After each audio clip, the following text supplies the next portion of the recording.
जय श्री राम। स्वागत है आप सभी का एक बार फिर से मेरे YouTube चैनल पर। मेरा आज का विषय रहने वाला है मेष राशि वालों के लिए वर्ष 2022 कैसा रहेगा।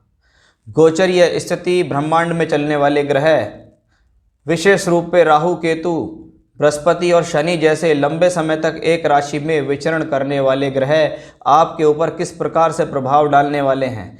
इस वर्ष में ग्रहों की स्थितियाँ आपके व्यवसाय के लिए, आपके कार्य क्षेत्र के लिए, आपके पैसे के लिए, मान सम्मान, स्वास्थ्य, धन, शिक्षा, संतान, विदेश यात्रा, भाग्य, विवाह, वैवाहिक जीवन, सुख साधन, मकान, भूमि, जमीन, जायदाद, इन सभी क्षेत्रों में कैसा रहने वाला है यह वर्ष 2022, उसके बारे में हम आपसे यहाँ विस्तृत रूप से चर्चा करने वाले हैं। वीडियो थोड़ा बहुत लंबा हो सकता है क्योंकि 8-9 मिनट के अंदर वीडियो को बारे में सब कुछ बता देना, जैसे बहुत से लोग बता रहे हैं आजकल 8 से 9 मिनट में 2022 में क्या होने वाला है, यह वीडियो इस प्रकार का नहीं है। इसमें सभी क्षेत्रों के बारे में विस्तार पूर्वक बताने का प्रयास किया जाएगा, इसलिए वीडियो को ध्यान से देखें और धैर्य के साथ सुनें। यह वीडियो चंद्र राशि पर आधारित है। मेष राशि यानी चंद्रमा अगर आपकी कुंडली के अंदर 1 नंबर में बैठा हुआ है, यानी जहां 1 नंबर लिखा हुआ है मेष राशि में चंद्रमा है, या आपका बोलता नाम मेष राशि के अक्षरों पर आधारित है, तो यह वीडियो आपके लिए होगा।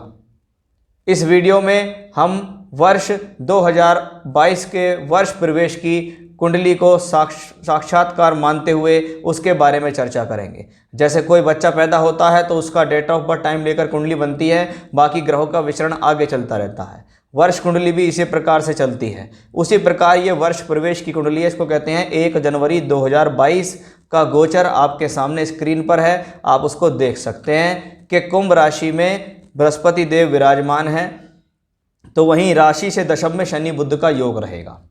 राशि से 9वें घर में देखें तो सूर्य शुक्र का योग रहेगा, तो राशि से अष्टम भाव में लग्नेश यानी राशि के मालिक स्वयं मंगल केतु के साथ विराजमान रहेंगे, जहां राहु आपके धन स्थान में उच्चस्थ अवस्था में होने वाले हैं। तो ये प्लैनेटरी पोजीशंस हैं आपके लिए, जो आपको बताएंगी कि आपके जीवन में आगामी समय में क्या क्या स्थितियां होने वाली हैं। चलिए इसी चीज़ को ध्यान में रखते हुए सबसे पहले मैं राशि और राशि के मालिक मंगल से शुरुआत करूंगा। इसका मतलब है आपके स्वास्थ्य और मान सम्मान के दृष्टिकोण से ये स्थिति कैसी रहने वाली है। देखिए, वर्ष की शुरुआत में ही प्लैनेटरी जो पोजीशन है वो आपके सामने दिखाई देगी कि राशि से अष्टम में, लेकिन स्वयं अष्टम भाव में स्वग्रही होकर मंगल का गोचर केतु के साथ चलेगा। अब इसको शुरुआत से देखें तो राशि का मालिक अष्टम में है, लेकिन अष्टमेश भी अष्टम में स्वराशि का होकर है, यानी किसी प्रकार का हिडन फायदा मिलने की संभावना है, क्योंकि ग्रह अपनी राशि में है। कोई गड़ा हुआ धन, कोई छुपा हुआ धन, कोई अचानक से मिलने वाली पदोन्नति, अचानक से मिलने वाला धन प्राप्त होने के प्रबल योग बनते हैं। यह कॉम्बिनेशन पैतृक संपत्ति के लिए भी जाना जाता है। कभी कभी कुछ लोगों को ससुराल पक्ष से भी अच्छे धन का लाभ या सहायता प्राप्त हो जाती है। अष्टमेश जब अष्टम में ही चल रहा हो तो थोड़ा सा लाइफ को टफ तो बना देता है, क्योंकि वह आपकी राशि का मालिक भी है, लेकिन स्वग्रही होकर है, इसलिए ये एक बहुत अच्छी स्थितियां हैं। मंगल शुरुआती तौर पे अगर देखें तो अपनी चौथी दृष्टि से एकादश भाव पर दृष्टि देंगे, जहां पर धन के कारक बृहस्पति विराजमान है। इसका मतलब मंगल आय के साधन देने में सक्षम है। वहीं मंगल की 7वीं दृष्टि आपकी राशि से धन स्थान, जहां पर उच्चस्थ राहु शुक्र की राशि में विराजमान रहेंगे, उसको दृष्टि देंगे। यानी अकेले मंगल ने राशि के मालिक होने के कारण, अष्टमेश होने के कारण, दृष्टि के प्रभाव से दोनों धन भाव यानी दूसरे और एकादश को दृष्टि दी है, जो एक इंडिकेशन है कि यह वर्ष आपके लिए एक बेहतर स्थिति को लेकर आ रहा है। आप देखिएगा, जब मंगल मकर राशि में रहेंगे 26 फरवरी से 7 अप्रैल के बीच, इसको आप ये समझिएगा, धनु, मकर, कुंभ, मीन, मेष, जब जब मंगल का ट्रांजिट इस राशियों में पहुंचेगा, क्योंकि वह राशि के मालिक ही होंगे। जब तक राशि का मालिक का ट्रांजिट 8th हाउस में रहेगा थोड़ा स्ट्रगल रहेगा, लेकिन जैसे ही ये 26 फरवरी को यहाँ से निकलेगा तो 26 फरवरी से लगभग 16 अक्टूबर तक मंगल की स्थितियाँ इतनी प्रबल रहेंगी कि वह आपको कार्य क्षेत्र में बेहतरी प्रदान करेंगे। जब मंगल उच्चस्थ अवस्था में मकर राशि में भ्रमण करेंगे उस समय शनि देव का इनसे मिलन हो जाएगा, जो कि आपके कार्य क्षेत्र के मालिक हैं। और मकर राशि में 26 फरवरी से 7 अप्रैल तक मंगल रहेंगे। यह गोचर बहुत विशेष रहने वाला है। इस दौरान कार्य क्षेत्र में कुछ बड़ा हासिल होने की संभावनाएं बनेगी। तो स्वास्थ्य के नज़रिए से देखें अच्छा है, मान सम्मान के नज़रिए से अच्छा है। मंगल आपको पूर्ण रूप से हेल्प कर रहे हैं। अब मैं बात करता हूं बृहस्पति के बारे में। बृहस्पति आपके भाग्येश भी हैं और बृहस्पति किसी भी कुंडली के लिए सबसे मुख्य ग्रह हैं, क्योंकि बृहस्पति 5 मुख्य भावों के कारक हैं। अगर आपको धन चाहिए, धन संचय चाहिए, संतान चाहिए, हायर एजुकेशन चाहिए, भाग्य में वृद्धि, कर्म क्षेत्र में वृद्धि, सोर्स ऑफ इनकम अच्छी हो, तो कहीं ना कहीं जुपिटर और बृहस्पति का रोल बहुत ज़रूरी है। अब वर्ष की शुरुआत में सबसे सुंदर इंडिकेशन राशि से एकादश में बृहस्पति गए, यानी planet in 11th house. Gain के हाउस में कौन गया है? गेन के हाउस में गया है आपके भाग्य स्थान का मालिक। राशि से नवम, राशि से भाग्य का कनेक्शन लाभ से बना कि आपका भाग्य लाभ देने को तैयार है। बहुत मोटे स्वरूप से ज्योतिष को समझेंगे और करेंगे तो ज़्यादा बेहतर रहेगा कि भाग्य का मालिक लाभ में गया। यस, आपके भाग्य के अंदर लाभ जुड़ गया। व्यक्ति को बहुत बार ऐसे भी इनकम मिलेगी जो उसके भाग्य के बदौलत मिलेगी कि भाई इतनी मेहनत करी नहीं थी, इतना सोचा नहीं था जितना इस प्लैनेट ने हमको दिया। 13 अप्रैल 2022 तक ये प्लैनेट यानी बृहस्पति कुंभ राशि में ही विचरण करेंगे। उसके बाद इनका ट्रांजिट द्वादश में हो जाएगा। अब द्वादश क्या है? राशि से द्वादश भाव का मालिक द्वादशेश होकर द्वादश में भ्रमण करे। ये समय एक बड़ी और लंबी यात्रा को दर्शाता है। ये समय हवाई यात्रा को दर्शाता है। ये समय विदेश यात्रा को दर्शाता है, क्योंकि ये भाग्य स्थान का मालिक भी है। इसलिए व्यक्ति अपने भाग्य को बनाने के लिए दूर स्थान से जुड़ने का प्रयास करेगा। वह प्रयास उसके सफल भी होंगे। अगर बृहस्पति की महादशा अंतर प्रत्यंतर भी उस वर्ष आपको है तो अवश्य ही यह समय आपके लिए बेहतर होगा।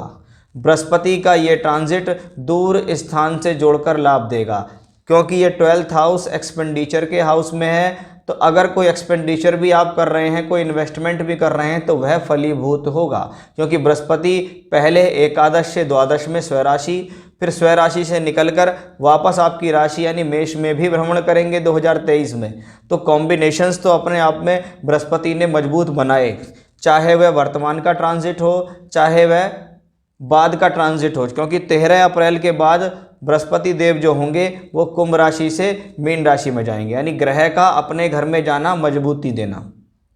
12वां घर खराब सदैव ही नहीं होता। अगर 12वें का मालिक 12वें घर में हो, पीड़ित ना हो, तो वह अपने सभी शुभ परिणाम भी देता है। आपको बाहर से जोड़ेगा, विदेशों से जोड़ेगा और अच्छा लाभ देगा। तो ये बृहस्पति आपके लिए बहुत बेहतर हुए। अब मैं बात करता हूं नौकरी और कार्य क्षेत्र को लेकर यह स्थिति कैसी रहने वाली है। साथ ही साथ मैं इसमें शनि देव के बारे में भी बात करूंगा, क्योंकि शनि आपकी राशि से दशम भाव कर्म स्थान के मालिक हैं, आपके दैनिक कर्मों के मालिक हैं, कर्म फल प्रदाता हैं। आपके भाग्य को मेहनत से चमकाने की जिम्मेदारी शनि देव लेते हैं। अब देखिएगा, वर्ष के शुरुआत में शनि बुध का योग राशि से दशम में आया। दशमेश दशम में है, कार्य क्षेत्र बेहतर रहेगा, कार्य क्षेत्र चलता रहेगा। चाहे आप नौकरी में हो, चाहे व्यवसाय में हो, किसी भी प्रकार का कोई क्राइसिस नज़र नहीं आता। गोचरीय स्थिति आपको कोई भी डाउनफॉल देने की तैयारी में नहीं है। गोचरीय स्थिति आपके कार्य क्षेत्र को बढ़ाने वाली है, क्योंकि शनि वहाँ मार्गी अवस्था में रहेंगे, बुध उसके साथ रहेंगे। अब बुध तृतीयेश है, तीसरा घर टूर से, ट्रैवलिंग से, यात्राओं से, लेखन, संपादन, प्रकाशन से रिलेटेड काम, हाथों से संबंधित काम, टेक्निकल कार्य, मशीनी कारीगरी के कार्य, अगर आप ऐसे किसी भी फील्ड में हैं तो आपके लिए अच्छा है। वहीं षष्ठेश होकर भी है। अब छठे घर का मालिक अगर दशम भाव में ट्रांजिट करता हुआ मिले वर्ष की शुरुआत में, तो प्रोफेशनली ये व्यक्ति से मेहनत तो कराएगा, क्योंकि वो छठे का मालिक है, लेकिन वह दशम से नवम भी है। इसका मतलब व्यक्ति अपनी मेहनत से भाग्य को चमकाएगा। साथ ही साथ ये जो बुध है, ये छठे घर का मालिक है, तो डॉक्टरी के पेशे में है, टैक्स के फील्ड में है, चिकित्सा का कोई कार्य करते हैं, मेडिसिन की लाइन में आप अगर हैं, वकालत के क्षेत्र में है। यानी छठा घर रोग ऋण रिपु बीमारी से संबंधित काम है, आप मेडिकल का कार्य कर रहे हो, आप मेडिसिन बेच रहे हो। ऋण आप लोन का, फाइनेंस का, ब्याज बट्टे का कार्य करते हो तो आपके लिए अच्छा। रिपु शत्रु यानी वकालत के क्षेत्र में हो तो ये कॉम्बिनेशंस आपके लिए बहुत बेहतर रहेगा।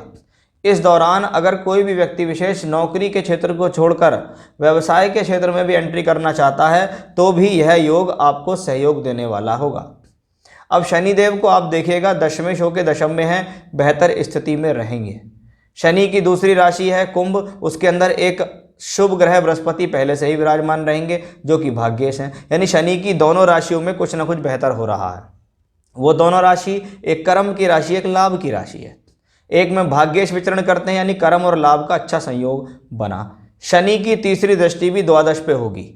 ये बात बहुत नोट करने की है कि राशि से द्वादश में तो बृहस्पति पहुंच जाएंगे और 29 अप्रैल 2022 से पहले पहले शनि भी 12th हाउस को दृष्टि देंगे तीसरी।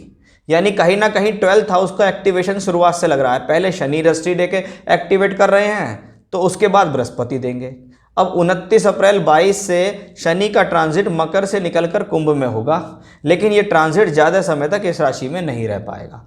उसके बाद ये प्लैनेट, क्योंकि सूर्य की गति के कारण बड़े ग्रह बृहस्पति और शनि और मंगल वक्री होते हैं, तो सूर्य की गति के कारण शनिदेव होंगे वक्री और ये वक्री होकर 12 जुलाई 2022 को वक्रत अवस्था में पीछे की तरफ अपना ट्रांजिट शुरू कर देंगे, जो कि वर्ष के अंत तक इसी में रहेगा। यानी शनि शुरुआत में मकर में थे, कुंभ में चले गए, वहां से वक्री होकर वापस मकर में आए और इस बार पहले से अधिक पावर में आए हैं, क्योंकि शनि वक्री हैं। एक नॉर्मल प्लेनेट स्वराशि का हो अच्छा होता है, लेकिन अगर वो वक्री हो जाए तो वो चेष्टा बली हो जाता है। वक्रत्व का मतलब होता है शक्त। बहुत से शास्त्रों में आपको इसके बारे में पढ़ने के लिए मिलेगा, लेकिन इसकी एक मोटा मोटी परिभाषा यही है कि ये प्लेनेट शक्त होता है। शक्तिशाली ये उस वे में होता है जिस भाव से संबंध है। अगर ये खराब भाव से निकलकर खराब भाव में जा रहा है तो ये और अधिक शक्ति से आपको खराब रिजल्ट दे सकता है। अब यहाँ शनि 11 से निकलकर 10th में आए हैं, एक अच्छे भाव से अच्छे भाव में उनका भ्रमण हो रहा है, इसलिए कॉम्बिनेशन बेहतर। उस दौरान बृहस्पति पहुंच चुके होंगे एक द्वादश भाव में। अब द्वादश में बृहस्पति पहुंच जाएंगे, शनि होंगे दशम में, वक्रत अवस्था में बृहस्पति को दृष्टि देंगे, 12th हाउस होगा एक्टिवेट।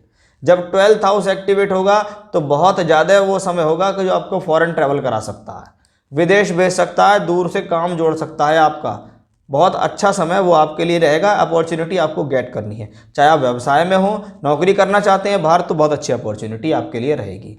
तो ये शनि का ट्रांजिट भी आपके लिए बहुत अच्छा, वक्री होने पर भी अच्छा, और बृहस्पति का ट्रांजिट भी आपके लिए अच्छा। अब आप देखिएगा 4th हाउस के चौथे घर से हम भूमि, जमीन, जायदाद, वाहन, सुख देखते हैं। चौथे घर से हम जनता को देखते हैं। चौथे घर से हम राजनीति को देखते हैं।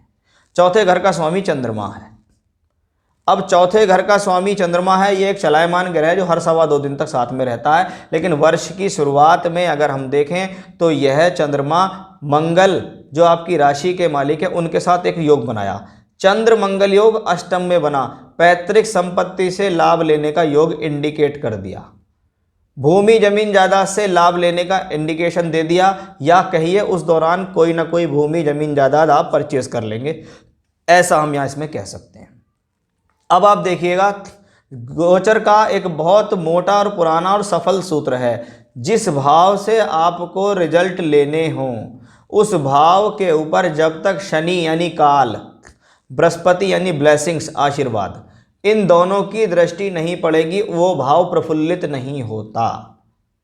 अब आपके चौथे घर के ऊपर शनि की दृष्टि वर्ष की शुरुआत सही है, लेकिन 13 अप्रैल के बाद जब बृहस्पति पहुंच जाएंगे मीन राशि में, वहां से बैठ के ये चौथे घर को दृष्टि देंगे, 5वीं दृष्टि। इसका मतलब है 13 अप्रैल से लेकर वर्ष के लास्ट तक आपके जीवन में अवश्य ही कोई ना कोई वाहन, मकान, प्लॉट, मकान का पोजेशन, प्रॉपर्टी से लाभ लेना, प्रॉपर्टी का रेंट से लाभ लेना, कुछ भी ऐसी घटना अवश्य घटेगी। ये वो समय होगा जो बहुत ज़्यादा बेहतर आपके जीवन में रहने वाला है। तो प्रॉपर्टी के लिहाज से 2 मुख्य ग्रहों की ब्लेसिंग्स आपको मिली। अब मैं बात करता हूं एजुकेशनली कैसा रहने वाला है ये समय। देखिए एजुकेशन के लिए 5th हाउस और 5th से 5th 9th को भी देखते हैं, क्योंकि पंचम भाव से हम विद्या, बुद्धि, शिक्षा देखते हैं। तो 9th हाउस से हम धार्मिक, धर्म, विद्या प्राप्त करना, ब्लेसिंग्स प्राप्त करना, हायर एजुकेशन देखना, शोध करना, पीएचडी करना 9th हाउस से देखा जाता है। अब पंचम का मालिक वर्ष की शुरुआत में 9th में गया, यानी ये कॉम्बिनेशन उनके लिए बहुत बढ़िया हो गया जो लोग जीवन में करना चाहते हैं हायर एजुकेशन, जिनकी एजुकेशन रुक गई है वो शुरू करना चाहते हैं हायर एजुकेशन। किसी का सीए पास नहीं हो रहा, किसी की पीएचडी कंप्लीट नहीं हो रही, किसी का नेट क्वालिफाई नहीं हो रहा, कोई बड़ा कोर्स नहीं कर पा रहा है, किसी की शिक्षा अधूरी चल रही है, या फिर इन चीज़ों में आप एंट्री करना चाहते हैं, तो ये आपके लिए बहुत सुंदर योग, क्योंकि आपके 9th हाउस का मालिक शुरुआत में कुंभ राशि यानी एकादश में चलेगा बृहस्पति और बाद में द्वादश, यानी कुछ लोगों के जीवन में ऐसा भी संकेत आएगा कि जो अपनी एजुकेशन को विदेश में करना चाहते हैं, अपनी एजुकेशन को घर से बहुत दूर हजारों किलोमीटर पे जाके करना चाहते हैं कि मेरा इस कॉलेज में सिलेक्शन हो जाए तो बहुत अच्छा हो जाए। तो उस लिहाज से ये कॉम्बिनेशन अच्छा है कि पंचम भाव के ऊपर बृहस्पति की दृष्टि होगी वर्ष के शुरुआत में 13 अप्रैल 22 तक। उसके बाद ये पंचमेश आपको शुरुआत में सूर्य 9th हाउस में दिखे हैं, तो ये एक अच्छा कॉम्बिनेशन हो गया। बृहस्पति की दृष्टि पंचम भाव पे हो गई, बाद में यही बृहस्पति जो नवम के मालिक भी हैं द्वादश में ट्रांजिट करेंगे, यानी एजुकेशन के साथ साथ हायर एजुकेशन बेटर हो रही है। शोध के कार्य हो, नेट हो, पीएचडी हो, कुछ भी हो, ये कॉम्बिनेशन एजुकेशन के लिए बेहतर है। यही कॉम्बिनेशन से हम संतान भी देखते हैं कि बृहस्पति संतान के प्रबल कारक हैं, यानी शुरुआत के 5 महीने आपके लिए बहुत बेटर रहेंगे, क्योंकि बृहस्पति का जो कनेक्शन है वो पंचम भाव पे रहेगा।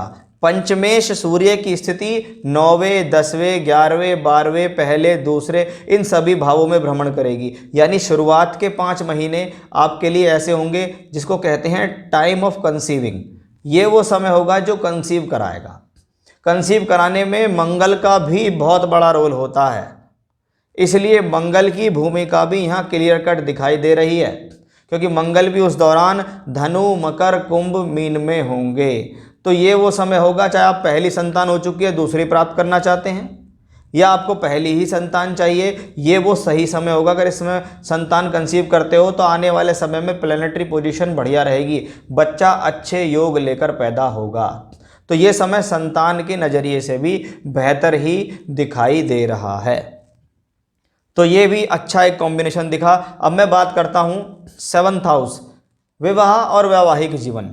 देखिए विवाह होना एक अलग बात है, वैवाहिक जीवन एक अलग चीज़ है। सबसे बड़ी बात, वर्ष के शुरुआत में अप्रैल के महीने तक 7th हाउस पे कोई मैलेफिक प्रभाव नहीं। इसका मतलब है वैवाहिक जीवन में कोई बड़ी दुविधा नहीं आ रही, और बृहस्पति की दृष्टि भी 9वीं 7th हाउस पे पड़ेगी। साथ ही साथ शनि बैठे हैं मकर में, मकर से बैठे हुए शनि भी 7th भाव पे दृष्टि देंगे, यानी अप्रैल के महीने तक, जनवरी, फरवरी, मार्च, अप्रैल, ये 4 महीने आपके लिए ऐसे होंगे जिसमें रिश्ता बंधने की संभावनाएं ज़्यादा बढ़ेंगी। शादी तय होना, शादी होना, रिश्ता मिलना, बात बनना, ये सब इसी कॉम्बिनेशन से संभव दिखता है। 7th लॉर्ड शुक्र हैं, वर्ष के शुरुआत में वक्री होके है। जब प्लेनेट वक्री हो, अच्छे स्थान में वक्री हो रहा है कोई प्लेनेट, लेकिन थोड़ा सा ये डिले देता है। कभी कभी क्या होता है, असमंजस में होती हैं शादियाँ, रिश्ता हो जाएगा नहीं हो जाएगा, ऐसा लगता है बात बन जाएगी, ऐसा लगता है नहीं बात नहीं बन रही है, बात बिगड़ रही है, बनेगी नहीं बनेगी, इसी चक्कर में कुछ रिश्ते आएंगे कुछ रिश्ते चले जाएंगे। ऐसा आपके साथ होता दिखाई देगा, क्योंकि अप्रैल के महीने तक ये प्रबल योग मुझे यहाँ दिखेगा। उसके बाद सिर्फ शनि की दृष्टि तो रहेगी, लेकिन बृहस्पति की दृष्टि नहीं रह पाएगी। 7th हाउस के ऊपर और कोई मैलेफिक प्रभाव नहीं, यानी कि वैवाहिक जीवन के हिसाब से अप्रैल तक का स्थिति तो ठीक रहेगी। उसके बाद आगे की मैं भी और आगे चर्चा करूँगा। बाकी विवाह होने के भी संकेत ये प्लैनेट यहाँ दिखा रहे हैं। अब इसी चीज़ से आगे जोड़ते हुए मैं राहु केतु के बारे में विशेष रूप से आपसे चर्चा करना चाहूँगा। देखिए इस वर्ष 3 प्लैनेट ऐसे हैं जो राशि परिवर्तन करेंगे, और वो भी अप्रैल का महीना बहुत खास होने वाला है, क्योंकि राहु केतु का परिवर्तन होगा, वो होगा 12 अप्रैल 2022। बृहस्पति का परिवर्तन होगा 13 अप्रैल 2022। शनि देव का परिवर्तन होगा 29 अप्रैल 2022। अब राहु केतु जो वृषभ और वृश्चिक में चल रहे हैं, ये 12 अप्रैल को अपनी राशि चेंज करेंगे। राहु आएंगे मेष में, केतु आ जाएंगे तुला में। राहु और केतु स्वभाव से अशुभ हैं। कोई भी ग्रह कैसा भी हो, लेकिन वह अपनी प्रवृत्ति, अपनी नेचर नहीं छोड़ता। जैसे कोई भी व्यक्ति है, वो जिस परिवेश में पला बड़ा है, जैसी उसकी बात करने का तरीका है, कुछ ना कुछ चीज़ें उसकी वो निकल के बाहर आती हैं, चाहे वो अपने आप को कितना ही कंट्रोल करके रखे। अब ये जो राहु और केतु हैं, इनका भी यही स्वभाव है, क्योंकि ये सर्प हैं। ये सर्प से जोड़े गए हैं। इनको शुक्राचार्य ने मृत संजीवनी विद्या से जोड़ा। राहु के बारे में बात करें, मेष राशि में राहु, आपकी राशि के ऊपर राहु, आपके चंद्रमा के ऊपर राहु, साथ ही साथ अग्नि तत्व मंगल की राशि में राहु। उद्दंडता से बचें। बहुत तेज गति से क्रोध दिलाने का कॉम्बिनेशन बनता है। अपने ऊपर आज से ही संयम रखना शुरू कर दो। अपने ऊपर आज से ही बहुत चीज़ों पे कंट्रोल करो, क्योंकि ये जो कॉम्बिनेशन है, एक तो मेष राशि वाले होते ही स्वभाव के थोड़े से जिद्दी और गुस्सैल हैं, इसमें कोई वो डाउट नहीं है, इसको हम ये कह सकते हैं। लेकिन जब आपकी राशि, मंगल की राशि, अग्नि तत्व राशि के ऊपर राहु आए, तो यह निर्भीकता देता है, साहसी बनाता, उद्दंडता करता है, मन में जो आता है वो करता है, किसी को भी जवाब दे सकता है, किसी का भी सामना कर सकता है। परिस्थितियों से लड़ना और आगे बढ़ना जीवन में अच्छी बात है, लेकिन किसी के प्रति दुर्व्यवहार करना, उसके साथ गलत भाषा का प्रयोग करना, उसके साथ बदतमीजी करना बिल्कुल ठीक नहीं है। ऐसा राहु आपको इन सब चीज़ों के प्रति प्रेरित करता है। व्यक्ति का दिमाग काम करना बंद कर देता है। व्यक्ति सोचता है जो मैं कर रहा हूँ वही ठीक है, मुझे ऐसा करना चाहिए, मुझे वैसा करना चाहिए। वो सारी की सारी चीज़ें इस राहु की बदौलत हैं। कहा जाता है कि राहु अगर राशि में चले, उसमें कोई प्लैनेट ना बैठे, तो ये राहु आपको धनदायक भी होगा, ये राहु आपको पैसा भी देगा, ये राहु आपको सोर्स ऑफ इनकम भी अच्छी बना के रखेगा। लेकिन सबसे पहले ध्यान रखें अपने बुद्धि का, अपने मन को शांत रखें, क्योंकि जितनी ज़्यादा सुबुद्धि आपकी काम करेगी, कुबुद्धि में नहीं बदलेगी, एग्रेशन नहीं होगा, जल्दबाजी नहीं होगी, क्रोध नहीं होगा, जिद नहीं होगा, उतना ज़्यादा ये कॉम्बिनेशन आपको फल देगा। नहीं तो मंगल की राशि में गया हुआ राहु, बिल्कुल सावधान रहना पड़ेगा।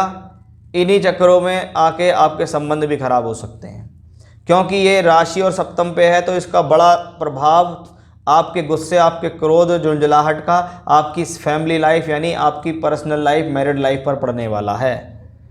केतु जब होंगे तुला राशि के अंदर, तो तुला शुक्र की राशि है, मित्र हैं उनके, गुरु मानते हैं उन्हें, क्योंकि उन्होंने मृत संजीवनी विद्या से राहु केतु को जीवित किया। लेकिन 7th हाउस में गया हुआ मैलेफिक प्लैनेट केतु आपको भीतरी रूप से टेंशन देता है। मैरिड लाइफ में किसी को ना बताने वाली बातें आपको परेशान करेंगी, आप किसी से शेयर कर नहीं पाएंगे, भीतरी रूप से इन चीज़ों से जलते रहेंगे, इर्द गिर्द घूमते रहेंगे। सामाजिक रूप से आप प्रसन्न दिखाई देंगे, लेकिन बाहरी तौर पे अंदरूनी तौर पे आपको ऐसा लगेगा कि मुझे कुछ प्रॉब्लम है, ये व्यक्ति मुझे प्रॉब्लम दे रहा है, ये टेंशन मुझे परेशान कर रही है, पत्नी की तरफ से मैं सेटिस्फाई नहीं हूँ, उसको अंदर भीतर ही भीतर आप जलते रहेंगे। इसलिए कहते हैं 7th हाउस में केतु आए, या केतु की दशा हो, या केतु का ट्रांजिट हो, ये 7वें घर से रिलेटेड गोपनीय चिंताएं देता है। पब्लिक इमेज को कैसे बचाऊं, साझेदारी को कैसे बचाऊं, जीवन साथी के साथ संबंध कैसे मधुर करूं, किसी न किसी वजह से, किसी थर्ड पर्सन की वजह से आपकी मैरिड लाइफ के अंदर आग लग सकती है। इसको ये कह सकते हैं कि भीतरी रूप से परेशान रहेंगे। तो बहुत ज़्यादा ज़रूरत है आपको, क्योंकि राहु एग्रेशन दिलाने के लिए तैयार हैं, केतु 7th हाउस में है, दोनों का कनेक्शन यहाँ है। अगर आपको राहु या केतु से संबंधित महादशा अंतरदशा है, तो भैया 12 अप्रैल 2022 के बाद सावधान हो जाना, क्योंकि राहु केतु अपना पूरा असर आपकी बुद्धि, आपके मन, आपके 7th हाउस पे दे रहे हैं। यानी कहेंगे सिर के ऊपर राहु बैठा है, 7th हाउस पत्नी स्थान में केतु बैठा है। अब आप समझिए सिर के ऊपर राहु का ट्रांजिट होगा तो आपकी क्या हालत होगी। और ये सारी चीज़ें कंट्रोल हो सकती हैं पूजा से, पाठ से, मेडिटेशन से, सबसे, जिसका जिक्र मैं अब करने वाला हूं, क्योंकि मैं ऑलमोस्ट आपके जीवन से संबंधित सभी चीज़ों के बारे में आपको यहाँ बता चुका हूँ। अब देखिए, कोई कुछ भी कहता हो, आप ये बहा दो, आप ये कर लो, आप वो कर लो, बहुत सारे उपाय हैं। किताब उठा के लियो, बाजार में बहुत कुछ किताबें मिलती हैं, उनमें से उपाय पढ़ लो, राहु के 10-12 उपाय पढ़ लो, उनको करते रहो, लेकिन कुछ नहीं। मैं बहुत लॉजिकली और बहुत मोटे तौर पे आपको उपाय बता रहा हूँ, क्योंकि ज़्यादा उपाय से कुछ नहीं होता। कोई एक उपाय करो, वो भी सटीक होना चाहिए। देखिए, जब व्यक्ति की मति भ्रम हो, जब व्यक्ति की बुद्धि काम ना करे, जब व्यक्ति के ऊपर आक्रोश और व्यक्ति चाहते हुए भी कुछ भी अच्छा नहीं कर पाए, वो खुद कहे कि मेरे जीवन में क्या प्रॉब्लम है, तो ये राहु केतु का प्रॉब्लम बहुत दिखाई देता है। जैसे कि आपके ट्रांजिट में ऐसा होगा। क्या करना चाहिए इसके लिए? बहुत अच्छी उपाय है, वो है रुद्र गायत्री मंत्र। माता गायत्री जो सद्बुद्धि देती हैं, रुद्र यानी भगवान शिव। भगवान शिव जिनके गले में सर्प है, जिन्होंने विष का पान किया है, जिनके कंठ में विष है, इसका मतलब है राहु और केतु जैसे सर्पों का जो निदान है वो भगवान शिव के पास है। माता गायत्री सद्बुद्धि देती है। तो रुद्र गायत्री मंत्र की, रुद्राक्ष की माला से रोजाना 3 या 5 माला का जाप शुरू करें। शुक्ल पक्ष के सोमवार से संकल्प लेकर शुरू करें। सोमवार के सोमवार या रोजाना भगवान शिव को जल चढ़ाएं जाके, और चाहें तो मंदिर में बैठकर ही माला का जाप करें या अपने घर पर करें, पूर्व दिशा की तरफ मुंह करके करें। मंत्र इस प्रकार है, ओम तत्पुरुषाय विद्महे महादेवाय धीमहि तन्नो रुद्रः प्रचोदयात्। ये है रुद्र गायत्री मंत्र। आपको गूगल पे बहुत आराम से मिल जाएगा। कोई फालतू पूजा पाठ की जरूरत नहीं है। जो चीज़ें बताई हैं उन पे काम करो कि मेरे साथ ऐसा हो रहा है, मुझे दिख रहा है, मेरे परिवार के लोग कह रहे हैं कि हाँ तुम्हारे साथ ये प्रॉब्लम चल रही है, तुम एग्रेशन बहुत आ रहा है, तुम गुस्सा बहुत आ रहा है। और रुद्र गायत्री मंत्र का 3 या 5 माला करनी शुरू करो, मेडिटेशन करो, स्वास्थ्य का ध्यान दो। आपके लिए सब चीज़ें बहुत ईजी होती चली जाएंगी, क्योंकि आने वाला ट्रांजिट आपके फेवर में है। जब ट्रांजिट अच्छा हो, फेवर में हो, तो उसका प्रयोग करो, जीवन में आगे बढ़ने की योजनाएं बनाओ। तो ये था मेरा आज का विषय कि मेष राशि वालों के लिए कैसा रहने वाला है वर्ष 2022। प्लैनेटरी पोजीशंस कैसी हैं, उनके लिए क्या उपाय करने चाहिए, उसके बारे में हमने विस्तृत रूप से यहाँ चर्चा की है।